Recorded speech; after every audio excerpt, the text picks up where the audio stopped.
ದಿನ ಅಲ್ಲೇನಾದ್ರು ಲೆಕ್ಕಾಚಾರ ಇಟ್ಕೊಂಡಿದೆ ಹೆಂಗೆ ಅಂತ? ಆಗಿರೋದಂಗೆ ಒಂದಿನ ಇದ್ದ ಮುಂದೆ ಇದ್ದೇ ಶೂಟಿಂಗಲ್ಲಿ ಒಂದ್ಸತಿ ವೆದರ್ ಇಶ್ಯೂನೋ ಇನ್ನೊಂದು ಬೇರೆ ಏನು ಇಶ್ಯೂಸು ನಮಗೆ 63 ಕೂಡ ಬಂದಿದೆ ಅದು ಮೈನ್ ಒಳ್ಳೆಯದು ಅಂತಾರ ಆ ರೀತಿ. ಅಂದರೆ ತುಂಬ ಸೆಟ್ಗಳು ಹಾಕಿದ್ವಿ, ವೆದರ್ ಸಪೋರ್ಟ್ ಮಾಡಲಿಲ್ಲ. ಒಂದು 3 to 4 days ಎಕ್ಸ್ಟ್ರಾ ಆಯಿತು ಅಷ್ಟೇ. ಅನ್ನೋದು ಬಿಟ್ಟರೆ ಪ್ರಾಪರಾಗಿ ನಾವು ಅನ್ಕೊಂಡಂಗೆ ಮಾಡಿದ್ವಿ. ಶೂಟಿಂಗ್ ಮಾತ್ರ ಇದೆಯಾ ಅಥವಾ ರಶಸ್ನ ಎಡಿಟ್ ಮಾಡೋದು ಆ ಲೆವೆಲಲ್ಲಿ ಬಂದಿದೆ ಹೆಂಗೆ? ಪ್ಯಾರಲರ್ ಆಗಿ ಎಲ್ಲ ಒಟ್ಟು ಮಾಡಿದ್ವಿ. ಎಡಿಟಿಂಗ್ ಕೂಡ ಆಯಿತು. ಕೆಲವೊಂದು ಡಬ್ಬಿಂಗ್ ಆಗಬೇಕು ಹೋಗಿದೆ. ನೆಕ್ಸ್ಟ್ ದಿನಗಳಲ್ಲಿ ಡಬ್ಬಿಂಗ್ ಆಗಿರ್ಬೋದು, ನಮ್ಮ ಸಿನಿಮಾ ಅಪ್ಡೇಟ್ಗಳು ಏನೇನಾಗುತ್ತೆ ಅದನ್ನೆಲ್ಲ ಪಕ್ಕ ಕೊಡ್ತೀವಿ. ಇಬ್ಬರು ಹೀರೋಗಳೇ ಈ ನಿರ್ಮಾಣದ ಜವಾಬ್ದಾರಿನ ಆಜುಬಾಜಲ್ಲಿ ಹೊತ್ಕೊಂಡಿದ್ದೀರ ಅಂತಾರೆ. ಇಬ್ಬರು ಸೇರಿ ಹೆಗಲು ಕೊಟ್ಟಿದ್ದೀರ ಅಂತ ಅನ್ಸ್ಬೋದು ಒಂದು ಸಿನಿಮಾಗೆ. ಹೆಂಗೆ ಈ ವ್ಯತ್ಯಾಸ ಕಾಣ್ತಾ ಇದೆ ಈ ಜವಾಬ್ದಾರಿ? ನಮ್ಮ ಫಸ್ಟ್ ಪಾಯಿಂಟ್ ನಾವು ಯೋಚನೆ ಮಾಡಿದ್ದೀರ, ನಮ್ಮ ಈ ಪ್ರಾಜೆಕ್ಟ್ ಆದಮೇಲೆ ನಾವು ಯಾರಿಗೂ ಬ್ಲೇಮ್ ಮಾಡೋದು ತಪ್ಪೋ ಸರಿನೋ ಎರಡೂ ನಾವೇ ಅನ್ಭವಿಸೋಣ. ಒಳ್ಳೇದಾದರೂ ನಮಗೆ ಆಗಲಿ, ಏನಾದ್ರು ಪ್ರಾಬ್ಲಮ್ ಆದರೂ ನಾವೇ ಅದನ್ನು ತಿಳ್ಕೊಳ್ಳೋಣ.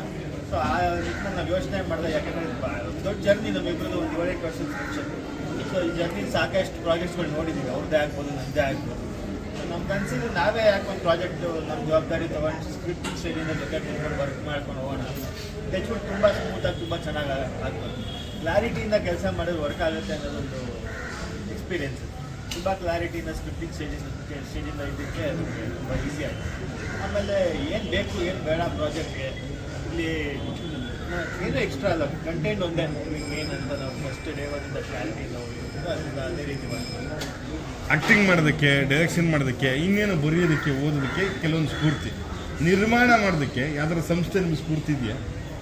ನಮ್ಮ ಬ್ಯಾಡ್ ಎಕ್ಸ್ಪೀರಿಯನ್ಸ್ಗಳೇ ಸ್ಫೂರ್ತಿ. ಅಂದರೆ ಕೆಲವೊಂದು ಸಾರಿ ಅನ್ಸೋದಲ್ಲ ನಮಗೂ ಆರ್ಟಿಸ್ಟ್ ಆದಾಗ, ಇಲ್ಲಿ ಒಂದು ಸ್ವಲ್ಪ ನಾವು ನಿಂತಿದ್ದಿದ್ರೆ ಚೆನ್ನಾಗಿ ಆಗ್ತಿತ್ತು ಅಂತ. ಸೊ ಅದೆಲ್ಲ ಎಕ್ಸ್ಪೀರಿಯನ್ಸ್ಗಳು ತೊಗೊಂಡು ಈ ಸಿನಿಮಾದಲ್ಲಿ ಅದು ಯಾವುದೂ ಆಗಕ್ಕಿರ್ಲಿಲ್ಲ.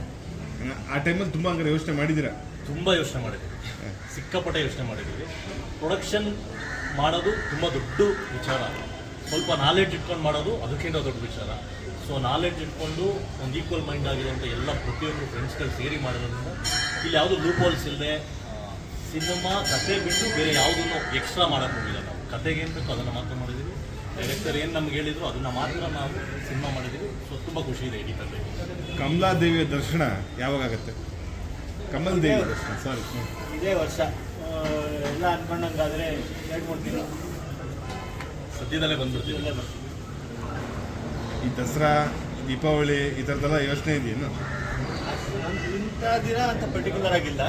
ನಾವು ಫಸ್ಟ್ ಕಾಪಿ ತೆಗೆದು ನೋಡಿ ಅಂದರೆ ಒಂದು ನನಗೆ ಅನಿಸಿದ್ದೇನು ಅಂದರೆ ಇಲ್ಲಿ ತುಂಬ ದೊಡ್ಡ ಲೆಕ್ಕಾಚಾರ ಹಾಕ್ತಾರೆ. ದಸರಾ ಬಂದ್ಬಿಡ್ತೀವಿ, ದೀಪಾವಳಿಗೆ ಬಂದ್ಬಿಡ್ತೀವಿ ಅಂತ, ಕ್ರಿಸ್ಮಸ್ಸಿಗೆ ಬಂದ್ಬಿಡ್ತೀವಿ. ಸೊ ಆ ಲೆಕ್ಕಾಚಾರ ಯಾವುದೂ ವರ್ಕ್ ಆಗಲ್ಲ ಸರ್. ಯಾಕಂದರೆ ನಾನು 4 ಸಿನಿಮಾ ರಿಲೀಸ್ ಆಗಿದೆ ನಂದು. ಲೆಕ್ಕಾಚಾರ ಹಾಕಿ ಯಾವತ್ತೂ ಏನಾಗಬೇಕು, ನಮ್ಗೆ ಎಷ್ಟು ದೊರಕಬೇಕು, ಎಷ್ಟು ದಕ್ಕಬೇಕು ಅಷ್ಟೇ ನಮ್ಗೆ ಗೊತ್ತದು. ಯಾವುದೇ ಲೆಕ್ಕಾಚಾರ ಆಗಲ್ಲ. ಸಿನಿಮಾ ಎಷ್ಟು ಜನ ನೋಡ್ತಾರೆ, ಎಷ್ಟು ಪಬ್ಲಿಸಿಟಿ ಆಗುತ್ತೆ, ಆ ಕಂಟೆಂಟ್ಗೆ ಏನು ಕೆಪಾಸಿಟಿ ಇದೆ, ಅದು 100% ತೊಗೊಂಡೇ ಹೋಗುತ್ತೆ. ಸೊ ಅದಕ್ಕೆ ಸಿನಿಮಾನ ಪ್ರಿಂಟ್ನ ನೋಡಿ ಇವತ್ತಿಂದ ಪ್ರಮೋಷನ್ ಸ್ಟಾರ್ಟ್ ಮಾಡ್ತಿದ್ದೀವಲ್ಲ, ಸಿನಿಮಾ ಎಷ್ಟು ರೀಚ್ ಆಗುತ್ತೆ, ಎಷ್ಟು ಕೆಪಾಸಿಟಿ ಇದೆ, ಅದು ಅದಕ್ಕೆ ತೊಗೊಂಡು ಹೋಗುತ್ತೆ.